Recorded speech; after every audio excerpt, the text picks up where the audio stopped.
Hi guys, and welcome back to my channel. For this week's video I thought I would do something I haven't done on my channel before. Like I've done sit down talk videos before, but I haven't really done a story time. I thought I would give it a go. Basically I wanted to sit down and film the story because it is such a weird thing that happened, and it's probably like the most scariest moment I think I've had in my life so far. I can still remember it really clearly. Thought I would sit down and kind of just like tell the whole internet, because why not? You guys might be able to tell by the title where this video is going. Yeah, without further ado, let's get started with the story. Rachel was down. If you guys don't know, Rachel is my best friend. She doesn't live in the same city that I live in, so we try to catch up with each other whenever she's down. Basically we caught up and we're like, oh, what do we feel like doing? And we're like, well, let's go to Maccas because we're both hungry. But it was really late at night when we went there. I think it was like 9 o'clock in the evening or something, and we just got our food. The way that the Maccas is kind of designed, there's kind of like the playground here, and then there's like seats here, and then there's like the walkway and like the counters and stuff up here, and then there's more seats here, and then more seats over, and then like the McCafe is like over here.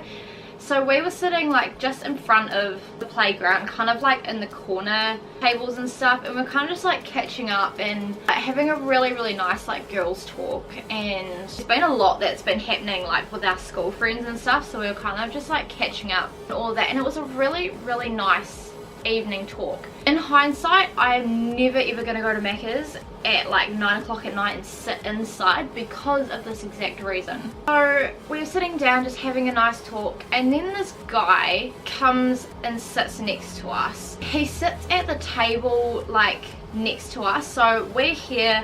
I have my bag in the middle of us, and then this guy comes and sits down like right on the other side. He didn't look dodgy. Like when he stood up, he's probably like 5'9", maybe 6 foot. He was white, he had like dark hair, and he had this like big hoodie. We're like, oh okay, like he's probably just in for a feed. Maccas wasn't overly busy, but like there were a few people like scattered throughout, so we're like, oh, like he's probably just waiting for like a friend or something that's like ordering food at the moment, because he didn't have any food in front of him. Me and Rachel were just talking as normal, and then this guy like turns to us and like mumbles something. Can't exactly remember how the conversation started, but basically Rachel thought that I knew this person that was sitting next to us, which I did not. Like Rachel pretty much soon realized, and like there was no one that had come back from like the counter with food. So we're like, okay, like something's not right here. Like we could both feel it. Like there's this guy sitting in Macca's, doesn't have any food in front of him, hasn't gone up to the counter at all to order, isn't with anybody else. So we're like, okay, this is a bit dodge. So I thought he was trying to like steal my bag, because my bag was like between me and this guy. So I like moved it to the other side thinking he'd go away and all of that, and he didn't. He kind of just sat there. He ended up asking us if we wanted some weed, which me and Rachel do not smoke. Like that is not our thing, that is not our scene. So we just said politely to him, oh no thank you, like we're alright with our Maccas here. And like we were kind of just joking. I was just saying like, oh, you've kind of interrupted our girl talk, we were having a really nice discussion, like we're having a really nice catch up, and you kind of interrupted it. And then he was like, oh sorry, like thinking, okay, they're talking, like they don't want weed, so I'll leave and move on to someone else. He didn't. He just kept sitting there trying to talk to us and make conversation with us, which I thought after that point he would just leave, but he didn't. He was still there. So me and Rachel were like looking at each other like, okay, we need to leave, we need to get out of this situation. But because like where our table was, there was only the wall next to us. Like if we had to leave, we had to stand up, walk past his table, walk out past like those self-checkout machines, and out the door to my car, which was outside. We kind of were like, okay, we need to leave now, because we'd like finished our food and stuff, and we're like, we can just carry on this discussion like at home or whatever. So we both stood up, and like I grabbed my bag, and he was like, oh, I'll see you guys around. And I was joking, like, because in our town, like everyone kind of like knows everybody, so I was like, oh yeah, you probably will, like it's a small town, like, you know, kind of just being like lighthearted and joking, but inside like freaking out, Like, then like we stood up, we left, like we walked out, and me and Rachel were like, oh my gosh, like who was that? Like none of us knew who he was. We were like walking down up to the cars. We were probably maybe like 50 meters from the door. When we left Maccas, we looked back and he was still sitting down, so we thought, oh yeah, maybe he is there for food and he just wanted somebody to talk to. He was lonely.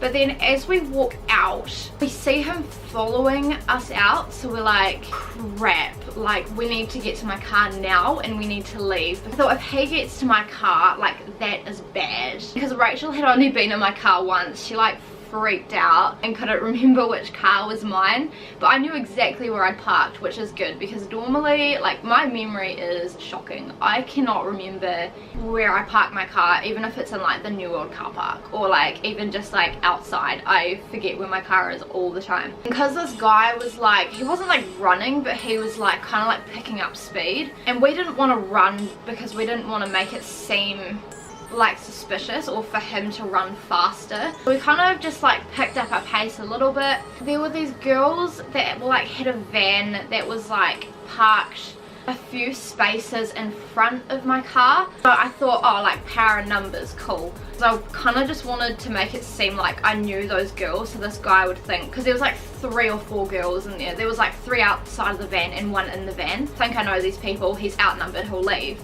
I went up to these girls, and because they were changing the tire on their van, like I was like, oh hey guys, like are you okay, like do you need any help?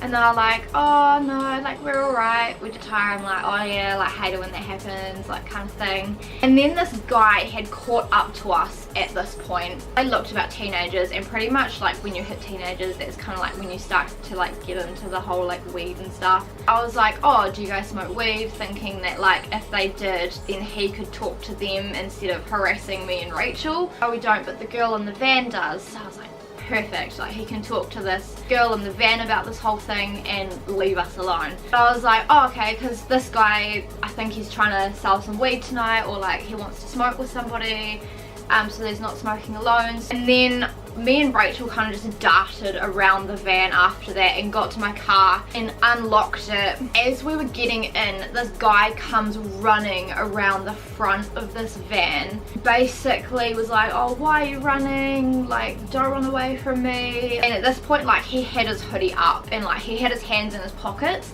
So we weren't sure like if he had anything on him or not, or if he just had his hands in his pocket, because that's what people do when they have hoodies. It wasn't like he pulled out a gun or anything. He like pulled out weed or pulled out a knife or whatever. Like he just had his hands in his pocket. As soon as we got in the car and our doors shut, I locked the doors because I thought, okay, we're pretty much safe now. Like we're locked in my car, like he can't get in. And then I started my car. It was so dark. Like I don't think I even put my seatbelt on.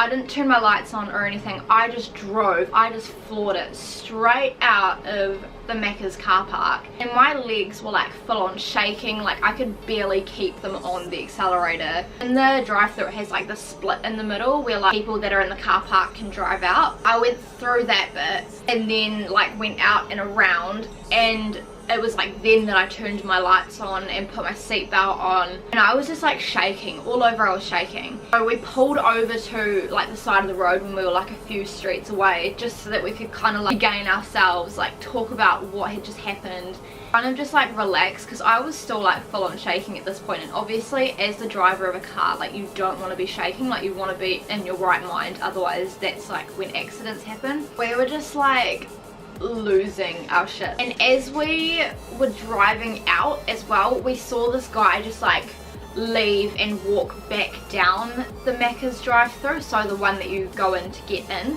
So obviously like he had no interest in actually like getting McDonald's or eating food. Like he wasn't at Maccas to have Maccas, if that makes sense. Like he just straight up left. Didn't even talk to the other girls at the van. As soon as we were in that car and we were off, he just walked off basically. After that we went back to Rachel's house. I pretty much just dropped her home. Like we went for a drive for a little bit, and then I dropped her home. Because Phil and I weren't living at this flat at the moment, this was like the week before we moved in this place, and my parents were away on holiday and we were staying with one of our mum's friends. I like drove to her place, pretty much sat down and told her everything that had just happened.